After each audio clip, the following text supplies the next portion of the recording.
Mən Yasin Füzuli, bu rəvayətimi cavan yaşında həyatını itirən Rahim qardaşımıza həsr edirəm. Bibisi oğlu Teymurdan xatirə. Allah rəhmət eyləsin.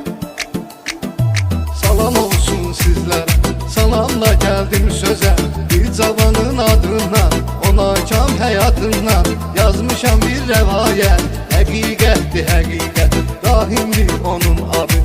Bu xalqın mərd övladı, günlərin bir günündə 97-ci ildə Olderik rayonunda, doğma öz ünvanında, Rahimsi yox kəndində, öz obasında elində, hamıya əziz alədə, bir dənə təmiz alədə, göz açır bu dövrana, sevinir atayla ana.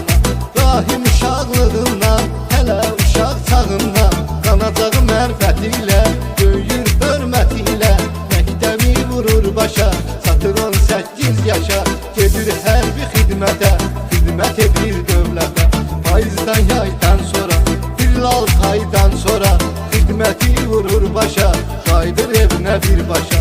Bir neçə vaxtdan sonra, qazanmaq üçün pul para, gedir Bakı şəhərinə, gecəsin qatır səhərinə, işləyir zəhmətilə, kişi kimi qeyrətilə, qazanır halal çörəyini, təmiz tutur ürəyini, öz doğma qardaşı ilə, o ürək sirdaşı ilə, keçir xeyli zamanlar, ötür bir neçə anlar, gözələ intizarə, gəlir bu cür qərarə, çıxır gedir qürbətə, işləməyə rüssətə, gedir əmzinin yanına, satır onun ünvanına, işləyir zəhmət ilə, yaşayaraq hörmət ilə, nələr olur dünyada, kim dözər bu hər yada.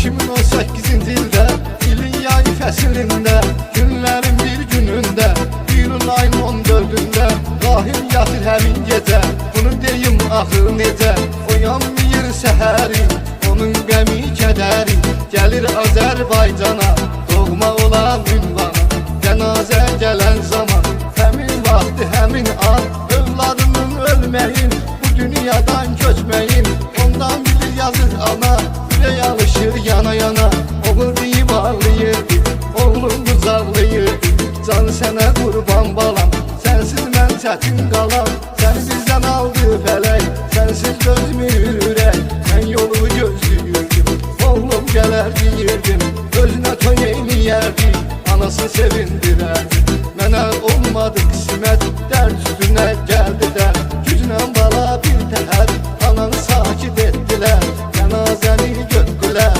aparıb dəfin etdilər. Allah rəhmət eyləsin, məkanın cənnət eyləsin, indi isə cəmaətim, ey xalqım, ey millətim, bu ola həqiqəti, bu qəmli rəvayəti, Rahimin bibisi olur, ürəyi kədərli dağlı, Teymur mənə danışdı, yandı ürəyi alışdı, mən də götürüb qələmi, çəkib kədərmi qəmmi, hamısı yazdım dəftərə, çatdırıram sizlərə. Arz edirəm həyatda, tufanı kainatda, heç bir atayla ana, qalmasın yana yana, övlad ölümü görməsin, əzab zülmü görməsin, övlad ölümü görməsin.